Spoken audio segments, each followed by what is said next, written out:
CGTN, Международное радио Китая, CGTN, передача на английском языке для американцев, англоязычных людей в странах СНГ, Европы, по всему миру. Очень мощный сигнал, в диапазоне 25 метров, без замираний.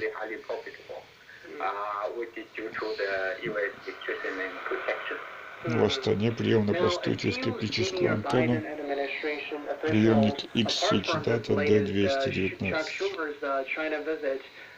Мощность передатчика может быть даже больше 500 Вт. Батарейки подсели, поэтому небольшое замирание звука. Но уже пора менять батарейки.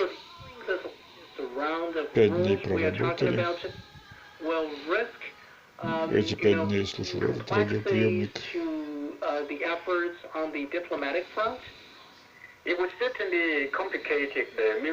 Ну, еще заряда хватает, чтобы слушать эти передачи.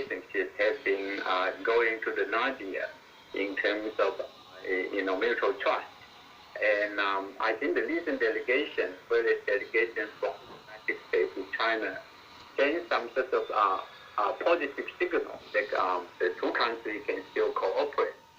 But in hard reality, I think the U.S. Intrinsic target is to dominate the high industry. And if there's anything that competes from any other country apart from China, but other country as well, the U.S. would do everything possible to protect the sale interest. And this is the problem. This is the problem, the lack of willingness, the lack of ability to cooperate for mutual benefit is the kind of understanding on the side, not only the government but also the intellectuals and the ordinary people. If we see the website communication discussing and comments all about this. Mm-hmm.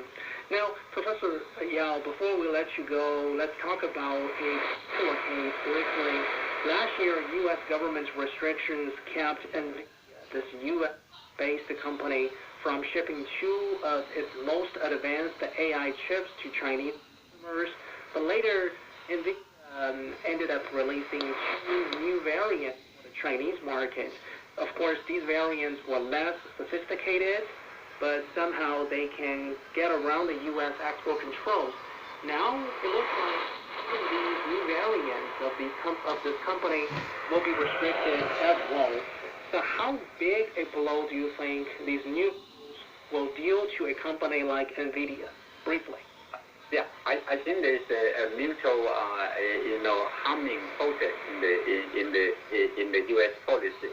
On the one hand, it aims to slow down China's technological progress and the high-tech industry development.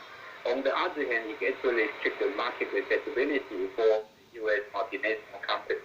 So this company, the U.S. company, certainly suffer as a result. So in the end, who will win and who will get the benefit is still unknown. Thank you very much. That was Dr. Yao Shujie, Zhangkong Professor of Economics with Chongqing University. We are listening to World Today. Stay tuned.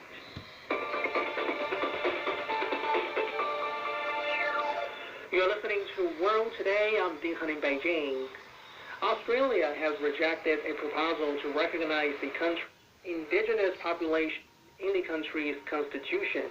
The proposal was pitched by Prime Minister Anthony Albanese as a once-in-a-generation opportunity to improve the lives of the original inhabitants.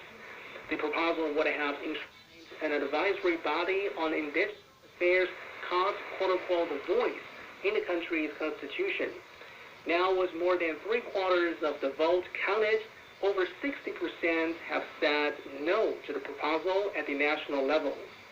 So joining us now on the line is Professor Joseph Siracusa, Dean of Global Futures with Curtin.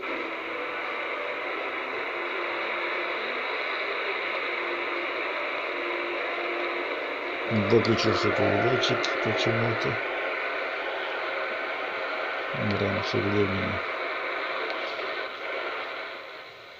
Всем спасибо за просмотр.